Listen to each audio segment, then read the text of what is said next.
시청자 여러분 안녕하십니까? 3월 7일 화요일 JCN 모닝뉴스입니다. 지난달 부울경 시도지사들이 그린벨트를 해제할 수 있는 권한을 지방에 대폭 이양해 줄 것을 요구하는 공동 건의문을 국토교통부에 전달하면서 전국적으로 그린벨트 해제에 대한 목소리가 한층 높아졌습니다. 이런 가운데 울산 상공회의소가 지역 기업들을 대상으로 실수요 조사를 했는데 기업 대부분도 그린벨트 규제 해제가 필요하다며 그렇게 되면 새로운 투자도 활발해질 것이라고 응답했습니다. 박영훈 기자가 보도합니다.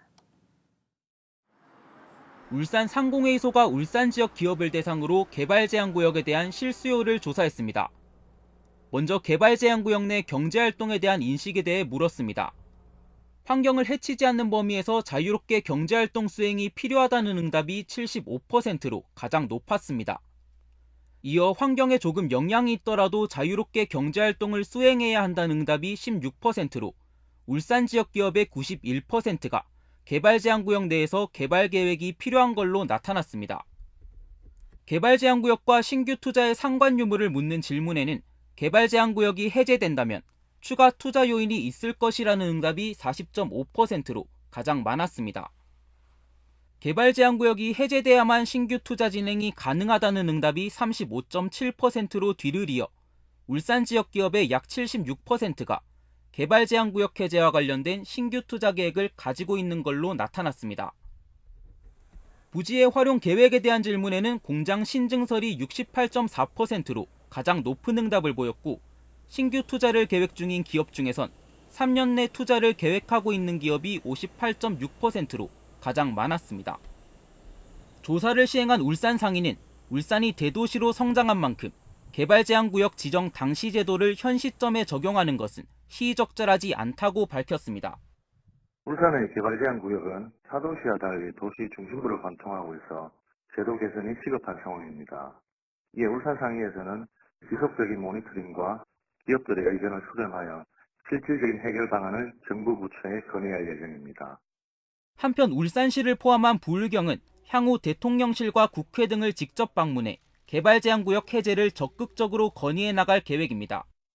중앙정부에서도 그린벨트 해제를 주요 현안으로 바라보고 있는 만큼 울산의 그린벨트 해제 이슈가 하루빨리 해결책을 찾을 수 있을지 주목되고 있습니다. JCN 뉴스 박영훈입니다. 지난달 울산의 소비자 물가 상승률이 한 달 만에 5% 아래로 떨어졌지만 전기가스 수도는 29% 넘게 오르면서 역대 최고치를 기록했습니다. 동남지방통계청에 따르면 2월 울산의 소비자 물가는 전년 동월 대비 4.7% 상승해 지난 1월 5%의 상승률 이후 한 달 만에 4%대로 떨어졌습니다. 품목별로는 농축수산물이 0.5% 상승에 그친 데 이어 공업제품이 4.5%로 상승률이 둔화됐습니다. 하지만 공공요금 인상으로 인해 전기와 가스, 수도는 29.5% 오르면서 역대 최고 상승률을 기록했습니다.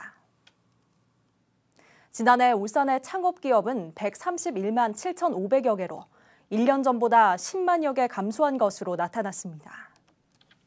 특히 부동산업의 신규 창업이 11만 1,600여 개가 감소하면서 전체 창업 감소의 주된 요인으로 분석했고 부동산업을 제외할 경우 창업은 소폭 증가한 것으로 나타났습니다. 비대면 소비문화 확산으로 도소매업과 교육 서비스업, 예술 스포츠 여가업 등은 창업수가 증가했고 금리 인상과 소비자 물가 상승 등으로 제조업과 금융, 보험업, 건설업 등은 감소했습니다. 울산지방 중소벤처기업청은 주거용 건물 임대법 규제 강화와 부동산 경기 하락 등으로 부동산업의 신규 창업이 크게 감소한 것으로 분석했습니다. 울산 사회복지공동모금회가 튀르키예와 시리아 지진 피해와 관련해 2월 한 달간 진행했던 특별모금을 3월 말까지로 연장합니다. 특별모금 기간은 3월 31일까지 연장되며 울산 사회복지공동모금회 계좌로 모금을 받습니다. 울산 등 전국에서 모인 성금은 사회복지공동모금회 중앙회가 일괄적으로 튀르키예와 시리아에서 구호 활동을 하는 단체 등에 지정 기탁할 예정입니다. 울산시 교육청이 올해 장애와 비장애 학생이 함께하는 통합교육 모델인 정다운 학교를 확대하기로 했습니다. 교육청은 지난해 연구학교 1곳과 거점 유치원 2곳에서 올해 연구학교 1곳, 통합교육 선도학교 3곳과 거점 유치원 4곳으로 확대한다고 밝혔습니다. 운영비도 연구학교는 1,000만 원에서 2천만 원으로, 유치원은 800만 원에서 1,600만 원으로 늘립니다. 울산시 교육청은 통합교육 교수 학습 모형을 개발하고 교원들의 통합교육 역량을 강화할 방침입니다. 천창수 울산시 교육감 보궐선거 예비후보는 지난 4일 태화 로터리 인근에서 선거사무소 개소식을 가졌습니다. 천 예비후보는 고 노욱희 교육감의 울산 교육이 계속 이어지기를 바라는 시민들의 염원이 높다며 학생들의 자기주도적 삶을 설계할 수 있는 역량을 공교육이 책임지고 제공할 수 있도록 통합 맞춤형 학습 지원 체제를 확립하겠다고 밝혔습니다. 한편 울산 지역 일부 학부모들은 어제 기자회견을 열고 노욱희 교육감의 배우자이자 정책 동반자인 천 예비후보가 노 교육감의 철학을 중단 없이 한 걸음 나아가는 데 적임자라며 지지를 선언했습니다. 국민의힘 남구의원 보궐선거 공천을 받은 신상현 예비후보는 어제 기자회견을 열고 여천천 달개비 거리를 청년들의 창의적이고 입체적인 아이디어를 더해 특색 있는 거리로 조성하겠다고 공약했습니다. 신 예비후보는 또 청년들이 울산에서 자리를 잡을 수 있도록 주거와 경제, 문화와 복지에서 실질적인 대책을 마련하는 데 노력하겠다고 말했습니다. 이어 방범용 CCTV 설치와 횡단보도 바닥 신호 체계를 설치해 치안을 강화하고 경로당 시설 지원을 확대하고 독거노인 돌보미 사업을 강화하는 등 복지를 강화하겠다고 밝혔습니다. 코스닥 상장을 앞둔 울산 지역 향토기업 금양 그린파워가 기관 수요 예측에 이어 일반 청약에서도 흥행에 성공했습니다. 금융투자업계에 따르면 울산에 봉사를 둔 플랜트 전기공사업체 금양 그린파워는 지난 2일과 3일 진행된 일반 투자자 대상 공모청약에서 1,312대 1의 경쟁률을 기록하며 청약 증거금으로 4조 9,300억 원이 모였습니다. 상장을 주관한 삼성증권 관계자는 금양 그린파워의 신재생에너지 사업과 글로벌 플랜트 수주 사업 등이 투자자들로부터 높은 관심을 받았다고 전했습니다. 금양 그린파워는 오는 13일 코스닥에 상장합니다. 고려아연이 울주군 지역 어려운 이웃을 위해 성금 5억 원을 기부했습니다. 어제 울주군청에서 열린 성금 전달식에는 이준용 고려아연 온산 재련소장과 이순걸 군수, 울산 사회복지공동모금회 전영도 회장 등이 참석했으며 고려아연은 성금을 울주군 사회복지시설과 저소득층을 위해 사용해달라고 말했습니다. 2년 전 발생한 현대중공업 직원 협착 사망사고와 관련해 1심 선고가 내려졌습니다. 법원이 현대중공업 대표이사에게 안전조치 의무를 다하지 않은 것이 인정된다며 징역형의 집행유예를 선고했습니다. 구현희 기자입니다. 지난 2021년 2월 현대중공업 울산 조선소에서 직원 1명이 사망했습니다.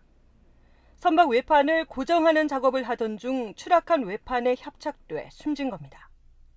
업무상 과실치사 등의 혐의로 이상균 대표이사와 현장관리자 3명, 현대중공업 법인이 재판에 넘겨진 지 1년 4개월 만에 1심 선고가 내려졌습니다.